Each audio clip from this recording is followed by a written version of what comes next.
नमस्कार दोस्तों, मैं धाकड़ एक बार फिर से स्वागत करता हूं आप सभी का आपके अपने YouTube चैनल एडवांस क्लासेस 2.0 पर। तो दोस्तों, आज की वीडियो में हम देखने वाले हैं कि एक सेंट्रल गवर्नमेंट एम्प्लॉय को एक साल में कौन कौन सी छुट्टियां मिलती हैं और कितनी कितनी मिलती हैं, और इसी के साथ में पूरी सर्विस के दौरान उसको कितनी कितनी छुट्टी मिलेंगी और कौन कौन सी मिलेंगी। तो थोड़ा डिटेल में देखेंगे और पूरा देखेंगे। ठीक है, चलिए शुरू करते हैं वीडियो को हम। तो आप वीडियो का टाइटल समझ गए होंगे कि central government holiday, holiday plus leaves पूरी सर्विस के दौरान। ठीक है, जो जो छुट्टियां मिलेंगी वो सारी हम देखेंगे। पूरी लिस्ट मैंने यहाँ पे आपके सामने लगाई हुई है, तो देखते हैं थोड़ा सा क्या क्या है हमारा आज का। तो एक तो गजेटेड हॉलीडे मिलते हैं, वो है। ठीक है, उसके बाद ईएल मिलती है साल में, अर्न लीव 30 मिलती है। उसके बारे में भी हम थोड़ा सा देखेंगे कि क्या क्या रूल है उसकी और क्या क्या उसका एनकैशमेंट वगैरह जो होता है वो सारी चीजें।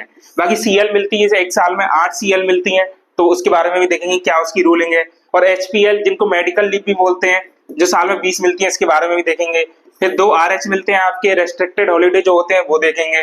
उसके बाद आपकी कंपेंसेटरी कैजुअल लीव होती है, वो भी मिलती है, उसके बारे में भी देखेंगे। ठीक है, उसके बाद आपकी मैटरनिटी पैटर्निटी लीव हो गई, वो भी देखेंगे कितनी कितनी मिलती है और किस किस के लिए मिलती है और कौन कौन उनके लिए एलिजिबल है। ठीक है, उसके बाद चाइल्ड केयर लीव मिलती है बच्चों की देखभाल के लिए, वो भी हम देखेंगे। साथ में एक्स्ट्रा ऑर्डिनरी लीव हो गई, जिसे हम लीव विदाउट पे भी कहते हैं। आपने काफी ज्यादा सुना होगा अपने डिपार्टमेंट में कि वो बंदा लीव विदाउट पेपर चला गया, तो उसके बारे में भी हम देखेंगे। ठीक है, बाद में स्टडी लीव भी मिलती है। गवर्नमेंट एनकरेज करती है कि आप एक ऐसा कोर्स करें जो पब्लिक एडमिनिस्ट्रेशन में यूजफुल हो, उसके लिए भी आपको पेड लीव मिलती है, उसको हम स्टडी लीव कहते हैं, उसके बारे में भी देखेंगे। उसके बाद लीव एनकैशमेंट की भी एक फैसिलिटी होती है सेंट्रल गवर्नमेंट में, यानी लीव के बदले में आपको कैश लेने की भी सुविधा होती है, वो भी देखेंगे। और साथ में और भी 2-3 छोटी मोटी लीव है जो यहाँ पर लिखना रह गई है, वो सारी हम डिस्कस कर लेंगे। ठीक है, तो देख सकते हैं कि काफी ज्यादा हमारे पास चीजें हैं डिस्कस करने को। तो वीडियो थोड़ा सा लंबा रहेगा, लेकिन अंत तक बने रहिएगा, क्योंकि आपको काफी ज्यादा कुछ सीखने को मिलेगा। ठीक है, तो सबसे पहले मैं वीडियो का सोर्स बता देता हूँ कि वीडियो का सोर्स क्या है। वीडियो का जो सोर्स है वो है आपका central civil services leave rules 1972, यानी सीसीएस लीव रूल्स 1972। इस पीडीएफ से मैंने ये सारा कंटेंट लिया हुआ है, जो कि अभी हाल ही में 2024 को अपडेट भी हुआ है। ठीक है, तो अगर आपको ये रूल पढ़ना है तो सिंपल आप गूगल पर टाइप करेंगे सीसीएस लीव रूल्स, आपको ये पीडीएफ मिल जाएगी। और हम इस वीडियो के कमेंट सेक्शन में या डिस्क्रिप्शन में लिंक भी दे देंगे इस पीडीएफ का, तो वहां पर जाकर आप पढ़ सकते हैं इस पीडीएफ को, और जो सारी रूलिंग है उसको एकदम आप डिटेल में भी समझ सकते हैं। ठीक है, बाकी जो बेसिक चीजें होंगी जो आपको जानने के लिए जरूरी होंगी, वो मैं आपको सारी इस वीडियो में बता ही दूंगा। ठीक है, तो ये जो लीव रूल्स है वो कौन फ्रेम करता है, वो आपका डीओपीटी फ्रेम करता है। ठीक है, तो आपको अगर पता हो या ना पता हो, मैं बता देता हूँ कि मेरी जो अभी पोस्टिंग है एएसओ में, एएसओ एज एएसओ पोस्टिंग वो डीओपीटी में है। ठीक है, तो आप इस पीडीएफ को पढ़ सकते हैं, है ना। तो सबसे पहले हम देख लेते हैं कि ये रूल लागू किस किस पर होंगे, वो मैंने यहाँ पे लिखा हुआ है, एक्सटेंट ऑफ एप्लीकेशन की किस किस पर अप्लाई होंगे। ठीक है, तो देखिए थोड़ा सा पढ़ लेते हैं कि these rules shall apply to government servant appointed to the civil services या post in connection with the affairs of union.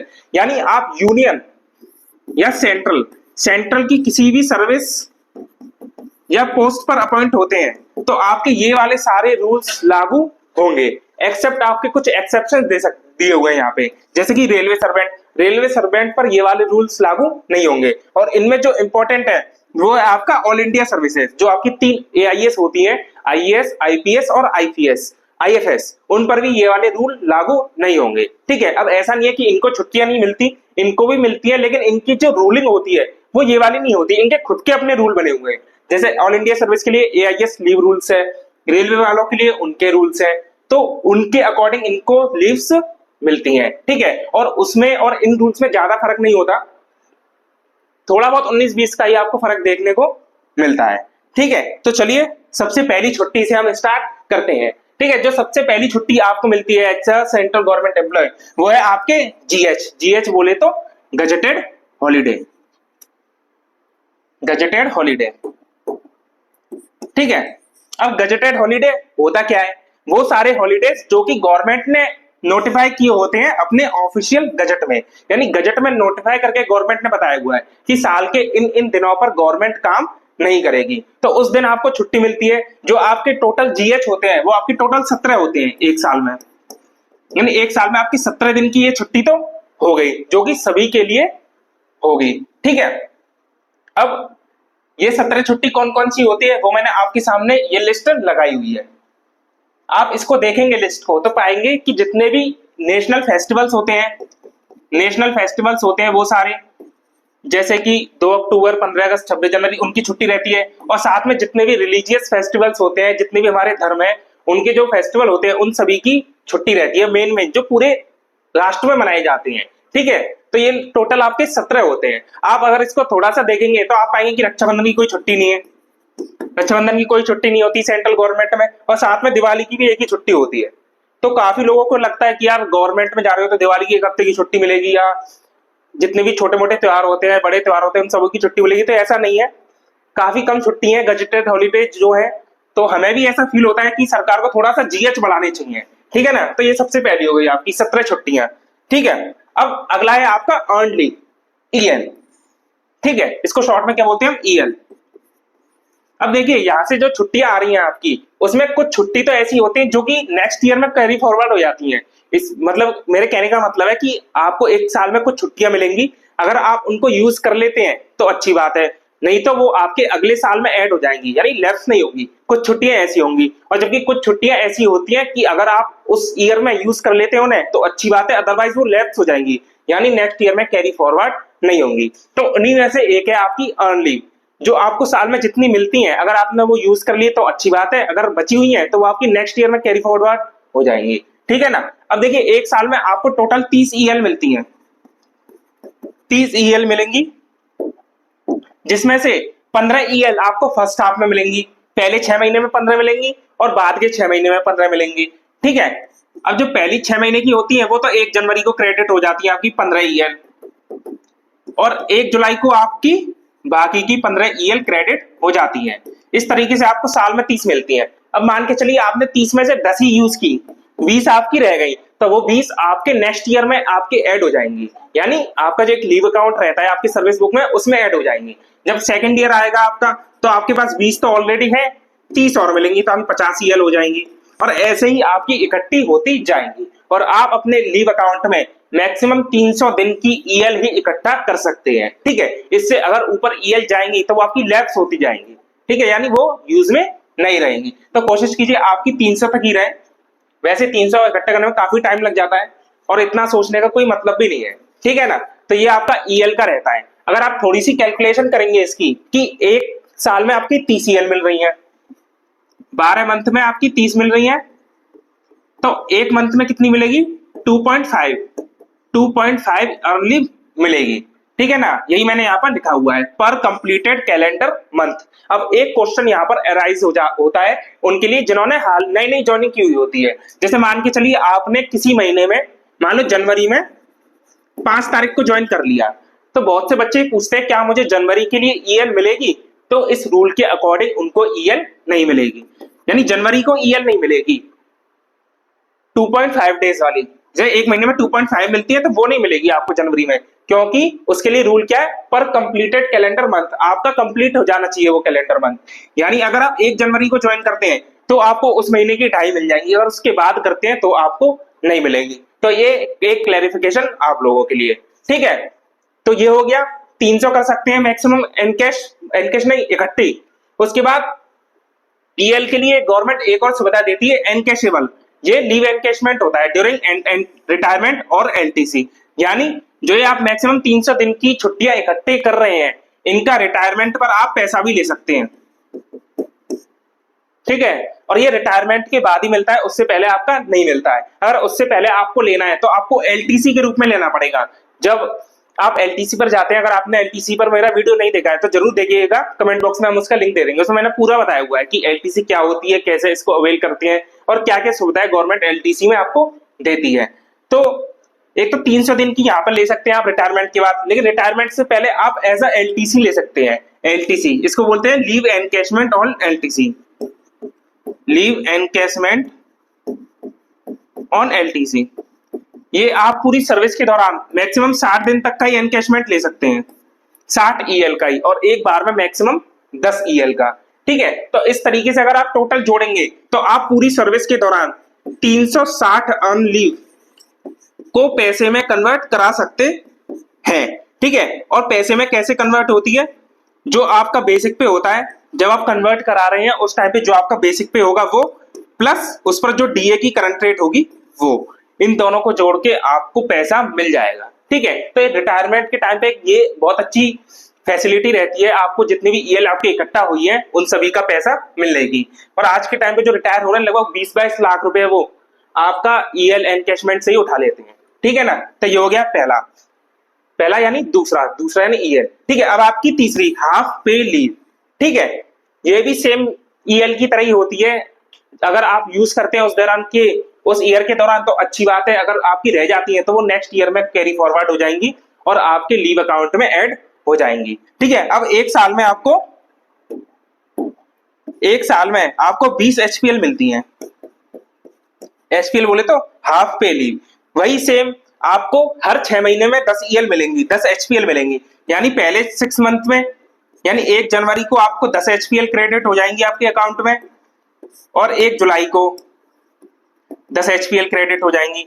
इस तरीके से आपको एक साल में 20 एचपीएल मिलेंगी। ठीक है, आप कैलकुलेशन करेंगे तो 5/3 दिन की एचपीएल मिलेगी आपको कंप्लीटेड कैलेंडर मंथ, यानी पूरा कंप्लीट कैलेंडर आपने मंथ की सर्विस होनी चाहिए तब। ठीक है, अब एचपीएल आप 2 ग्राउंड पर ले सकते हैं, पहला मेडिकल सर्टिफिकेट पर, यानी आप मेडिकल सर्टिफिकेट प्रोड्यूस करेंगे उस पर, या आप विदाउट मेडिकल यानी आपने ऐसे ही बता दिया कि मैं एचपीएल पे जा रहा हूं उस पर, प्राइवेट अफेयर्स बोलते हैं इसको उस पर। तो 2 तरीके से आप एचपीएल को ले लेते हैं। ठीक है, जब आप एचपीएल को मेडिकल सर्टिफिकेट पर लेते हैं ना, यानी मेडिकल प्रोड्यूस कर रहा है कि मेरे को कोई दिक्कत हो गई, मैं इस ऑफिस नहीं आ सकता बीमारी की वजह से, और डॉक्टर आपको लिख कर देता है रेस्ट की आप 1 हफ्ते रेस्ट पर चले आइए, उस केस में आप एचपीएल यूज करते हैं। और जब आप मेडिकल सर्टिफिकेट पर एचपीएल लेते हैं तो आपकी ये कम्यूट हो जाती है। कम्यूट बोले तो 2 हाफ पे लीव मिलकर एक फुल पे लीव बना देते हैं, एक फुल पे लीव बना देते हैं। अब देखिए इसका मतलब समझिए कि आपके पास 20 एचपीएल है तो आप साल में 10 फुल पे लीव पर जा सकते हैं, लेकिन वो कब, जब तब आप मेडिकल सर्टिफिकेट प्रोड्यूस करेंगे। ठीक है ना, अगर आप प्राइवेट अफेयर्स पर जा रहे हैं यानी विदाउट मेडिकल पर जा रहे हैं तो आपको 20 ही एचपीएल लेनी पड़ेगी,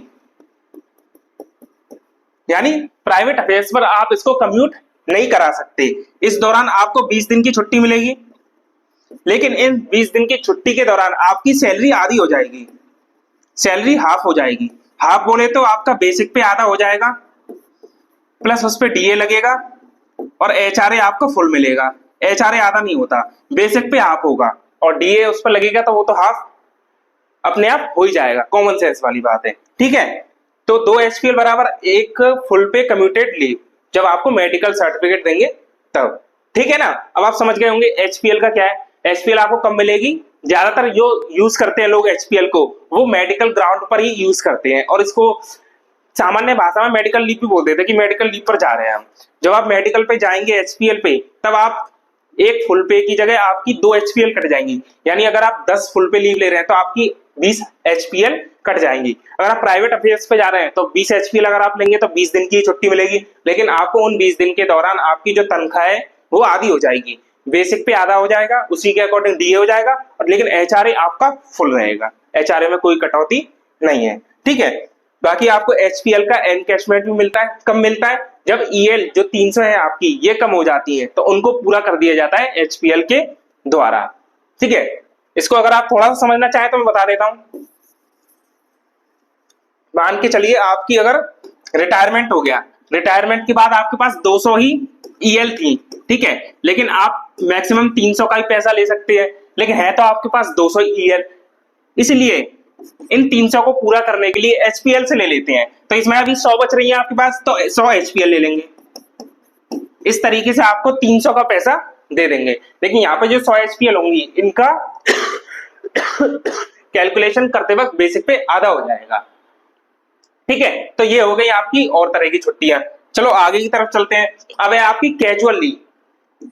कैजुअल आप नाम से ही समझ पा रहे होंगे कि आपको अचानक छुट्टी की जरूरत पड़ गई, आपको पता नहीं था कि कोई वजह आ गई, घर में कोई इमरजेंसी आ गई, उसकी वजह से छुट्टी की जरूरत पड़ गई, तब आप कैजुअल लीव को यूज करते हैं। कैजुअल लीव बोले तो सीएल, शॉर्ट में सीएल बोलते हैं। ठीक है, अब एक साल में आपकी 8 सीएल मिलती है और ये आपकी लैप्स हो जाएंगी अगर आपने इस साल के दौरान उसको यूज नहीं किया। ईएल और एचपीएल की नेक्स्ट ईयर में कैरी फॉरवर्ड नहीं होंगे। ठीक है, तो ये आपको पूरी यूज करनी होती है। ठीक है ना, नाम से आप समझ गए होंगे कि लेते कब है इसको, फॉर अर्जेंट और अनफॉर्चून सिचुएशन, मतलब अचानक आपको जरूरत पड़ गई, मेरे को अभी जाना है छुट्टी, तब आप ये ले सकते हैं। ठीक है, अब सीएल में हाफ डे और फुल डे का भी कॉन्सेप्ट रहता है कि मान के चलिए आपको हाफ डे की छुट्टी चाहिए तो आप हाफ सीएल लगाकर भी जा सकते हैं। इस दौरान आपकी हाफ ही सीएल कटेगी बस, और बाकी जो बची हाफ है वो आप किसी और दिन छुट्टी पर जा सकते हैं। ठीक है, तो हाफ सीएल का भी कॉन्सेप्ट रहता है गवर्नमेंट में। तो ये आपका सीएल का रूल हो गया। अब यहाँ पर एक कंफ्यूजन रहता है बच्चों को, जैसे मान के चलिए आपने साल के बीच में ज्वाइन किया, मान लो आपने जुलाई में ज्वाइन किया, तो आपको कितनी सीएल मिलेंगी, तो एक क्वेश्चन रहता है हर किसी के दिमाग में, और इसका आंसर भी यही है। मैंने डीओपीटी के ओएमसी लिया है कि जो सीएल है अगर आप बीच में साल के ज्वाइन करते हैं तो वो उस ऑफिसर पर डिपेंड करेगा या उस ऑफिसर पर डिपेंड करेगा कि वो या तो पूरी की पूरी 8 सीएल दे दे आपको बचे 6 महीनों में, या प्रोपोर्शनेट कर दे। प्रोपोर्शनेट, मान लो आपने 1 जुलाई को ज्वाइन किया तो आपको कितनी सीएल मिलनी चाहिए, वो डिपेंड करेगा उस ऑफिस पर, कॉम्पिटेंट अथॉरिटी पर, कि वो आपको कितनी सीएल दे रही है। अगर वो चाहे तो आपको 8 की 8 सीएल भी दे सकती है, अगर वो चाहे तो आपको प्रोपोर्शनेट में, मतलब आपके पास 6 महीने हैं तो सिर्फ 4 ही सीएल देगी, ऐसे भी आपका चल सकता है। ठीक है, तो ये एक क्लैरिफिकेशन उन बच्चों के लिए। ठीक है ना, ये हो गई आपकी चौथी सीएल। अब अगला है आपका 5वां रिस्ट्रिक्टेड हॉलीडे, इसमें आपको शॉर्ट में आरएच भी बोलते हैं। ठीक है, एक साल में आपको 2 आरएच मिलते हैं और ये आपके लैप्स हो जाएंगे अगर उस ईयर के दौरान आप यूज नहीं करेंगे। ठीक है, अब जैसे मैंने आपको बताया था जीएच होते हैं 17, जो गवर्नमेंट लिस्ट निकालती है कि ये इन त्योहारों की छुट्टी रहेगी। इसी तरीके से आरएच होते हैं आपके 2, इनकी भी गवर्नमेंट लिस्ट निकालती है कि ये दिन की आरएच है, आप इनमें से किन्हीं दो दिन की आरएच ले सकते हैं। ठीक है, वो लिस्ट मैंने आपके सामने ये लिख दी। ये आधी है, पूरी आपको देखनी है तो सिंपल आप लिखेंगे गूगल पर डीओपीटी हॉलीडे लिस्ट, गूगल पर टाइप करेंगे तो पहली जो पीडीएफ खुलेगी वो आपकी यही वाली खुलेगी। उसमें पहले गजेटेड हॉलीडे दिए होंगे, फिर उसके बाद एनेक्स्टर लगा के रेस्ट्रिक्टेड हॉलीडे दे दिए होते हैं। ठीक है, अगर आप इस लिस्ट को देखेंगे तो इसमें वो सारे त्योहार मिलेंगे जो मतलब इतने नेशनल लेवल पर, मतलब हर कोई नहीं मनाता उनको, वो किसी रीजन पर ही होते हैं। यानी जैसे पूरा इंडिया है तो किसी एक रीजन में वो त्योहार मनाया जा रहा है। ठीक है ना, तो उस दौरान आरएच दिया जाता है उन त्योहारों के दौरान कि जिन लोगों को जरूरत है उस त्योहार पर छुट्टी लेने की वो लेकर जा सकें। ठीक है, तो ऐसी 2 आरएच मिलती हैं। ठीक है ना, तो यहां तक जो सारी छुट्टी थी देखिए वो कौन कौन सी हो गई, जीएच,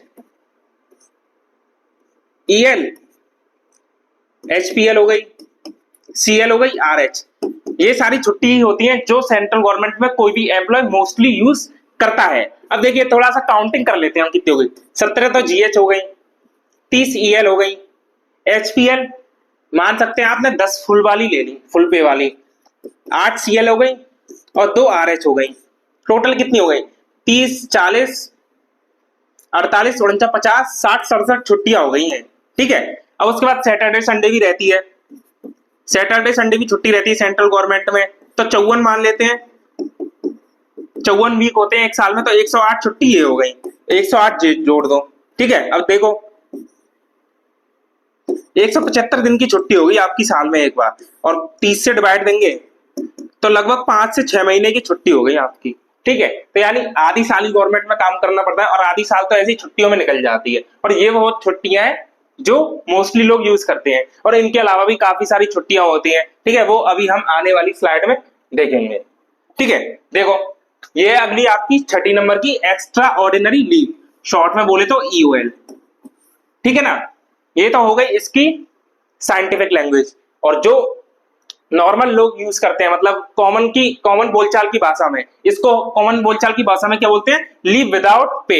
यानी आप लीव पर जा रहे हैं लेकिन उस दौरान आपको कोई भी सैलरी नहीं मिलेगी, बोले तो अनपेड लीव। ठीक है, आपने काफी सारा सुना होगा अगर आप किसी गवर्नमेंट डिपार्टमेंट में काम करते हैं कि वो तो लीव विदाउट पे पर चला गया। ठीक है, और ऐसे बोलने में क्या होता है, लीव विदाउट पे बोले तो वो ईओएल पर चला गया, एक्स्ट्रा ऑर्डिनरी लीव पर चला गया। ठीक है, ये आपको तब मिलती है जब आप रिटर्न में ऑफिस में लिख कर देते हैं कि मेरे को ईओएल पे जाना है, ईओएल दे दीजिए मेरे को। आपके ऊपर डिपेंड करता है, आपको ईओएल लेनी है तभी आपको मिलेगी। पहला तो ये हो गया। ठीक है, जब आप रिटर्न में लिख के देते हैं कि मेरे को ईओएल पे ही जाना है तभी मिलेगी।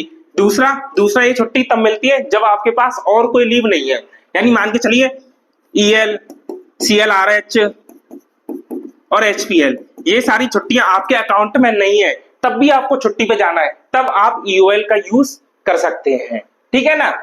लेकिन जब आप EOL का यूज करेंगे तो आपको कोई भी सैलरी उसके दौरान नहीं मिलेगी, इसीलिए इसको लीव विदाउट पे बोलते हैं। लेकिन इसमें आपको HRA मिलेगा, ओनली HRA मिलता है, बाकी बेसिक पे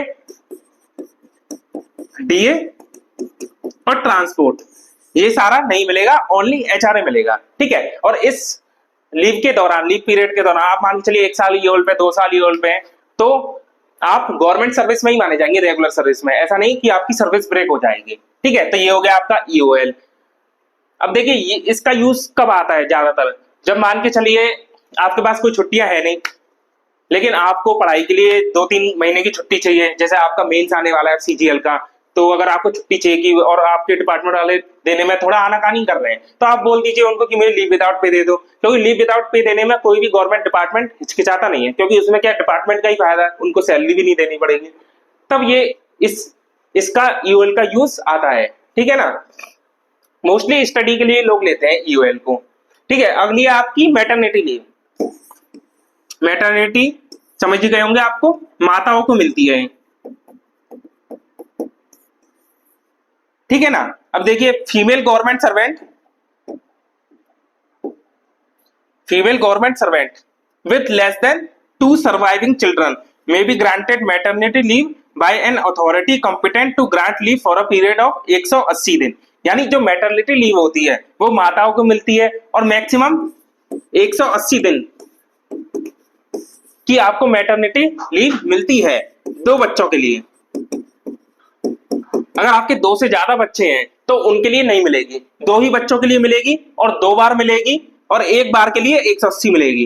यानी 2 बार है तो 180 दिन पहले बच्चे के लिए मिल जाएगी, फिर दूसरे बच्चे के लिए 180 दिन मिल जाएगी। ये तब मिलती है आपकी जब बच्चा होने वाला होता है, ठीक है, तब ना। अब देखिए फॉर फीमेल एम्प्लॉयज इनको ही मिलती है, और entitlement 180 days for first 2 children, यानी 2 बच्चे हैं तो 2 बार आपको 180 दिन की मैटरनिटी लीव मिलेगी। बाकी मिसकैरेज या अबॉर्शन के केस में आपकी 45 दिन की भी मिलती है, लेकिन इसके लिए आपको मेडिकल सर्टिफिकेट प्रोड्यूस करना पड़ेगा, ठीक है। ये जो मैटरनिटी लीव होती है ये आपकी पेड होती है, यानी आपको इसमें फुल सैलरी मिलती है, और फुल सैलरी का मतलब ये है बेसिक पे मिलेगा आपको, DA मिलेगा और HRA मिलेगा,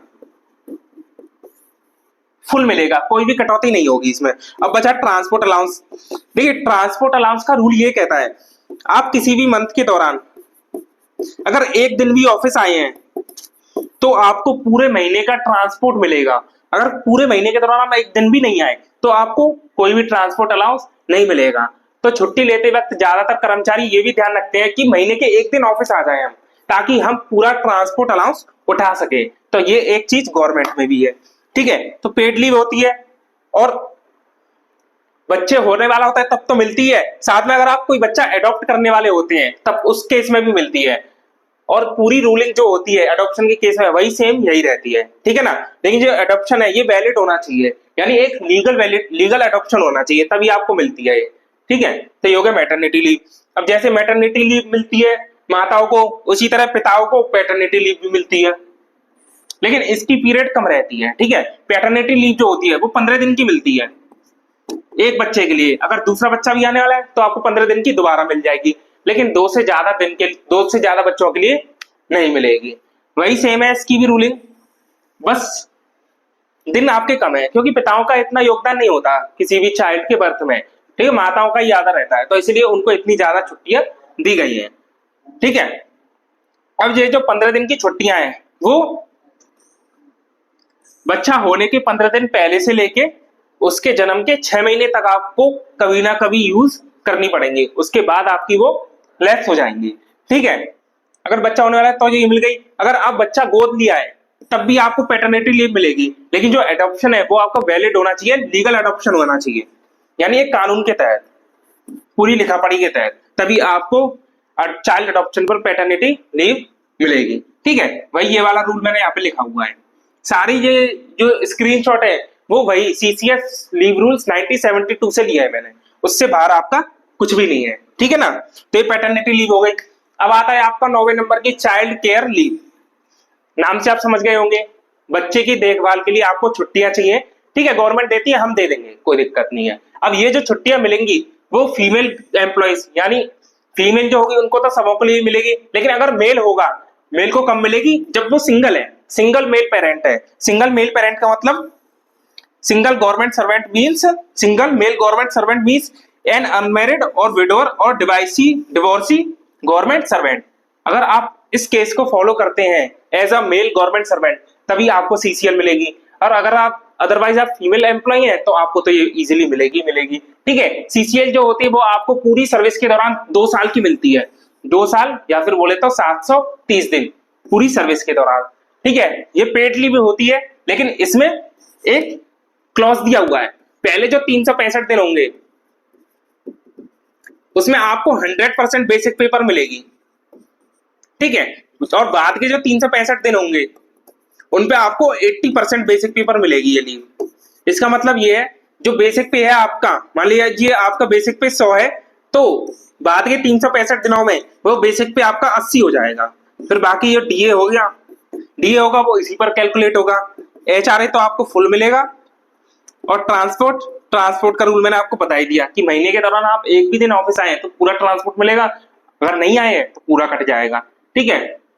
तो आपको फुल पेड लीव होता है, पर्पस क्या है भाई, बच्चे की देखभाल के लिए आपको छुट्टी मिलेगी, to eldest children, education, sickness वगैरह उनकी चीजों के लिए। और आप ऐसा नहीं है कि आप ये एक ही साथ ले सकते हैं, आप टुकड़ों में भी ले सकते हैं कि मेरे को 10 दिन की सीसीएल चाहिए, 20 के लिए चाहिए, 1 महीने के लिए चाहिए, लेकिन 5 दिन की आपको मिनिमम लेनी पड़ेगी, 5 दिन से कम की सीसीएल आप नहीं ले सकते, ठीक है, ये भी एक रूल है, ठीक है। 9 भी सीसीएल हो गया। अब अगला है आपका स्टडी लीव, यानी पढ़ने के लिए भी आपको सरकार दे रही है, लेकिन ये जो स्टडी है, ये जो कोर्स है, उसका एक पर्पस होता है, यानी स्पेसिफिक कोर्सेज के लिए ही आपको मिलती है, वो मैंने यहाँ पे लिखा हुआ है कि mandatory condition for grant of study leave क्या है, जो आप कोर्स कर रहे हैं वो पब्लिक इंटरेस्ट में होना चाहिए, नॉन एकेडमिक होना चाहिए, नॉन लिटरेरी होना चाहिए, यानी आप कोई छोटी मोटी पढ़ाई कर रहे हैं नहीं, उसके लिए नहीं मिलेगी। उसका जो डायरेक्ट कनेक्शन होना चाहिए वो आपका स्फीयर ऑफ योर ड्यूटी, यानी आप जो ड्यूटी कर रहे हैं उससे कहीं ना कहीं रिलेटेड होना चाहिए वो कोर्स, तभी आपको स्टडी लीव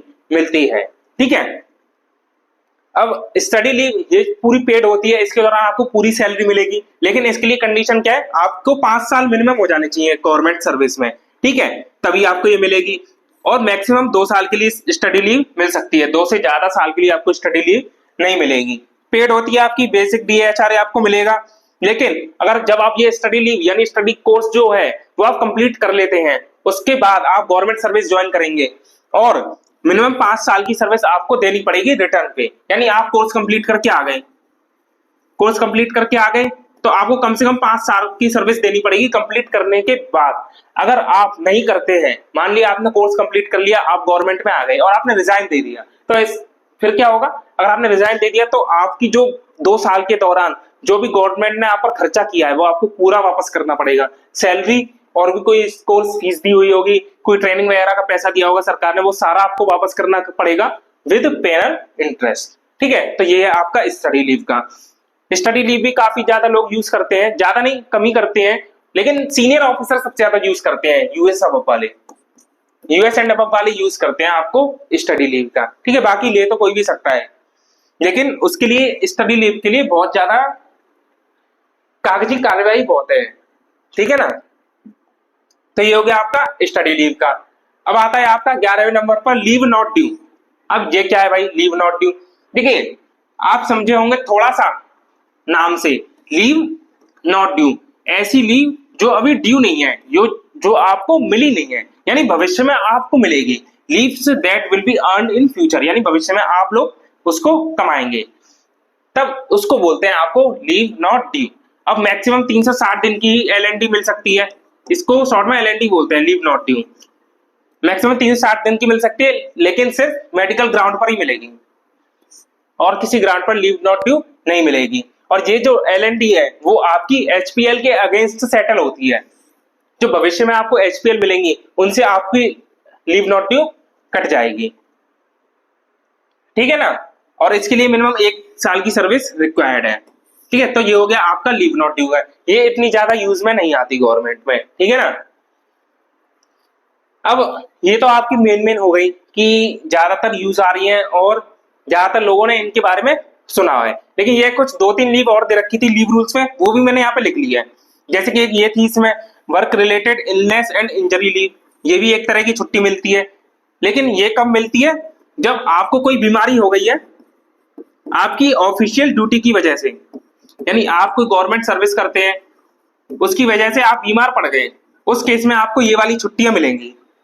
ठीक है, अब इस छुट्टी में क्या है, आप जितने भी दिन हॉस्पिटल में रहेंगे उस पूरे दिन के लिए आप छुट्टी मिलेगी। यानी आप मान के 6 महीने 1 साल तक अपनी ड्यूटी की वजह से बीमार हो गए और 6 महीने 1 साल के लिए आप हॉस्पिटल में रहे, तो आप उस पूरे दौरान छुट्टी पर रहेंगे, पूरी छुट्टियां मिलेगी, और उस पूरे हॉस्पिटलाइजेशन के दौरान आपको पूरी सैलरी मिलेगी। ठीक है ना। और जब आप हॉस्पिटल से आ जाते हैं तो 6 महीने तक आप फुल पे पर रहेंगे, और जब ये फुल पे वाला पीरियड खत्म हो जाएगा बच्चे, फिर उसका अगला जो 12 महीना होगा उसमें आपको हाफ पे मिलेगी। ठीक है, और इस 12 महीने के हाफ पे को आप कम्यूट भी करा सकते हैं 6 महीने के फुल पे में, 6 महीने के फुल पे में कन्वर्ट करा सकते हैं। ठीक है, एक सीमेंस सिक लीव भी दे रखी थी इसमें। ये क्या है, ये उन लोगों को मिलती है जो कि गवर्नमेंट वेसल्स, जो भी पानी के जहाज वगैरह होते हैं ना, उन पर जो काम करते हैं गवर्नमेंट ऑफिसर्स, उनको ये लीव मिलती है सीमेंस सिक लीव। ठीक है, ये 6 वीक्स की रहती है। ठीक है, तो ये सारी जो छुट्टियां हैं जो कि सेंट्रल गवर्नमेंट अपने एम्प्लॉयज को देती हैं, मेन जो छुट्टियां थी वो आपकी यहीं तक थी, RS तक, जिनको लोग मोस्टली यूज करते हैं। ठीक है, उसके बाद थी ये EOL आप तब यूज करते हैं जब आपको पढ़ने के लिए छुट्टी चाहिए और आपके पास और कोई छुट्टी है नहीं, तो इसके दौरान आपकी सैलरी कटेगी। मैटरनिटी लीव ज्यादातर महिलाएं यूज करती हैं। पैटर्निटी लीव पिताओं के लिए होती है, 15 दिन की होती है, जब बच्चे होने वाले होते हैं उनके लिए होती है। ठीक है, उसके बाद CCL होती है, ये तो पूरी सर्विस के दौरान महिलाएं जो है वो पार्ट्स में लेती रहती हैं। 20 दिन की ले ली, फिर 1 महीने की चले गई। इसमें मैंने रूल बता ही दिया कि 100% बेसिक पे और उसके बाद 80% बेसिक पे। स्टडी लीव ये स्पेसिफिक कोर्सेज के लिए मिलती है। और लीव नॉट ड्यू बहुत कम यूज होती है गवर्नमेंट में। ठीक है ना, और ये वाली तो आपकी रेयर केसेस हो गए, ये दोनों तो ये रेयर केसेस हो गए। ठीक है, तो ये सारी लीव्स थी जो मैंने आपको इस वीडियो में डिस्कस कर दी। अब ये 2-3 इंपॉर्टेंट क्वेश्चंस हैं जो कि ज्यादातर पूछे जाते हैं जब आप गवर्नमेंट सर्विस में होते हैं, तो दिमाग में रहते ही हैं कि हाँ क्या हम कैसा कर सकते हैं। देखिए, पहला तो ये है कि क्या जो अलग अलग तरह की छुट्टियां लिखी हुई है लीव रूल्स में, उनको हम मिलाकर ले सकते हैं कॉम्बिनेशन में। अब देखिए, इसका रूल क्या कहता है, जो CL है, कैजुअल लीव है, उसको आप किसी और के साथ कंबाइन नहीं कर सकते। CL आपको CL के रूप में ही लेनी पड़ेगी। ये नहीं आप EL प्लस CL कर लिया आपने, मान लो आपको 10 दिन की छुट्टी चाहिए तो 5 EL लगा दी, 5 CL लगा ली, नहीं, ऐसा नहीं कर सकते। CL को आप किसी के साथ भी कंबाइन नहीं कर सकते। और बाकी जो छुट्टियां बची, EL, HPL, EOL, medical leave, paternity leave, इन सभी को आप कंबाइन कर सकते हैं, यानी मिक्स करके ले सकते हैं एक पीरियड के दौरान। ठीक है, CL कंबाइन नहीं होगी किसी के भी साथ, ये ध्यान रखना। ठीक है, उसके बाद maximum amount of continuous leave, एक गवर्नमेंट सर्वेंट कितने साल तक कंटिन्यूटी के साथ लीव पर रह सकता है, तो ये है 5 साल के लिए। यानी एक गवर्नमेंट सर्वेंट मैक्सिमम 5 साल के लिए कंटिन्यूटी में लीव पर रह सकता है। ठीक है ना, इससे ज्यादा भी रह सकता है, लेकिन उसके लिए प्रेसिडेंट से अप्रूवल लेनी पड़ती है। ठीक है, तो ये भी एक क्वेश्चन है जो पूछा था कि हाँ भाई, हम गवर्नमेंट सर्विस में तो कितने साल तक छुट्टी पे रह सकते हैं मैक्सिमम, तो 5 साल तक रह सकते हैं। ठीक है, उसके बाद एक लीव एनकैशमेंट, इसका मैंने आपको बता ही दिया कि 300 दिन प्लस 60 LTC के थ्रू, तो टोटल 360 EL का एनकैशमेंट ले सकते हैं आप पूरी सर्विस के दौरान। एनकैशमेंट बोले तो 360 दिन का बेसिक पे प्लस DA, तो ये भी एक गवर्नमेंट की फैसिलिटी है। ठीक है, तो सारी चीजें मैंने इस वीडियो में डिस्कस कर दी, देख सकते हैं आप, ये मैंने आपको सारा बता दिया। GH, EL, CL, HPL, RH, compensatory, ये क्या है, देखो कंपेंसेटरी CL, मान के चलिए किसी दिन ऑफिस नॉन वर्किंग डे है, ऑफिस में छुट्टी है, लेकिन फिर भी आपको काम करने के लिए बुला लिया, तो उस दिन तो छुट्टी थी फिर भी आपको आना पड़ा, तो उसको कंपेंसेट करने के लिए आपको किसी और दिन छुट्टी दे देंगे। ठीक है ना, उसी को बोलते हैं कंपेंसेटरी कैजुअल लीव, बाकी ये कुछ नहीं है। ठीक है, बाकी maternity, paternity, CCL, EOL, study leave, leave encashment और बाकी जो बची थी वो सारी मैंने आपको डिस्कस कर दी। ठीक है ना, और ये भी आपको जानकर थोड़ा सा ठीक लगा होगा कि एक साल में कितनी छुट्टियां रहती हैं। 175 तो ये सबके लिए ही हो गई। आधी साल ही आपको काम करना पड़ रहा है, ठीक है, और इतना अच्छा खासा पेमेंट भी मिलता है। ठीक है, तो वीडियो आप लोगों को अगर पसंद आए दोस्तों, वीडियो को लाइक करिएगा, ठीक है ना। चैनल को सब्सक्राइब जरूर करेंगे और शेयर भी करेंगे, क्योंकि इतनी ज्यादा इंफॉर्मेशन हम आपको देते ही हैं, ठीक है ना।